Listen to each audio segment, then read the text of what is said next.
মুখ্যমন্ত্রী শুভেন্দু অধিকারী তিনি বলেছেন বিশেষ বিশেষ এমপিদের ডাকবো।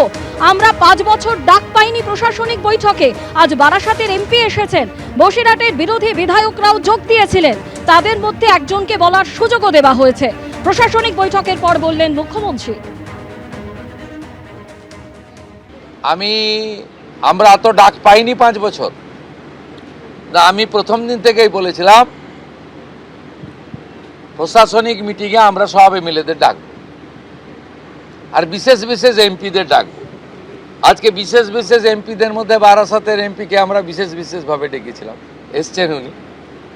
আর আমাদের দলের এমপিদের আমরা ডাকছি সব জায়গায়, কারণ আমাদের এমপিদেরকে বিডিওরা পর্যন্ত, ওসিরা পর্যন্ত তাদের ফোন ধরতেন না। এই সিস্টেম তো ঠিক না।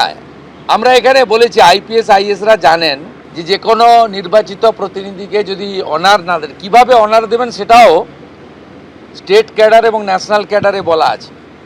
এগুলো আমরা এখানে করেছি, বলেছি। এবং আজকে এখানে বসিরহাটের অনেক অপোজিশনের এমএলএরাও যুক্ত হয়েছিলেন, তাদের মধ্যে একজনকে বলার সুযোগও আমরা দিয়েছি। আমরা চাই যে কেন্দ্র রাজ্য ডবল ইঞ্জিনের সুফল মানুষ পাক, এবং কেবলমাত্র নির্বাচনের সময়ই রাজনৈতিক কচকচানি হোক।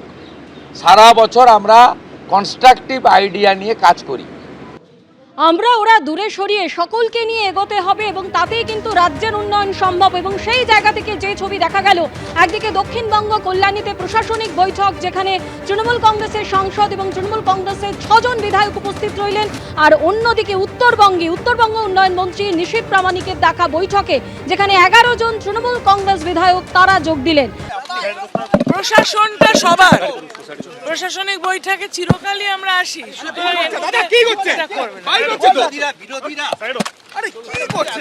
প্রশাসন সবার, প্রশাসনটা সবার, প্রশাসনটা কোনো দলীয় কর্মসূচি নয়।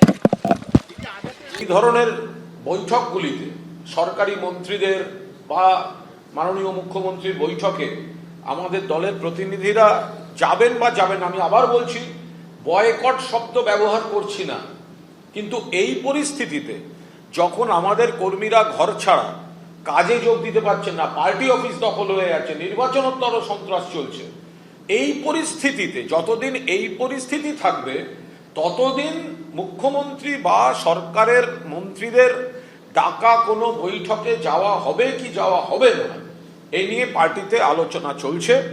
মাননীয় মুখ্যমন্ত্রী শুভেন্দু অধিকারী তিনি ছিলেন এবং এমএলএরাও ছিল, আমার এলাকারও এমএলএরা সবাই ছিল এবং আধিকারিকরা ছিলেন।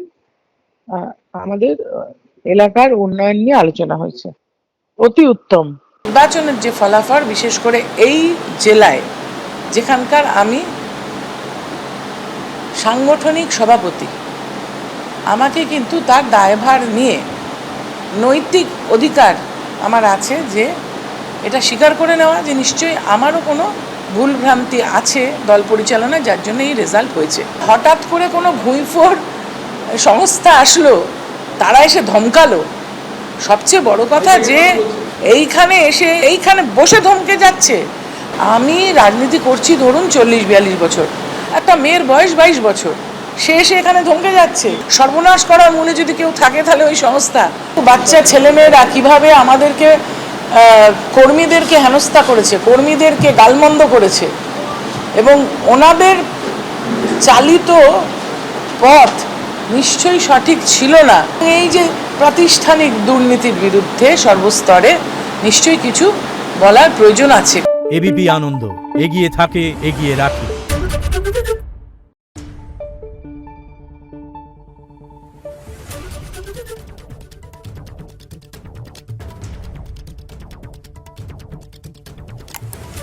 Thank you.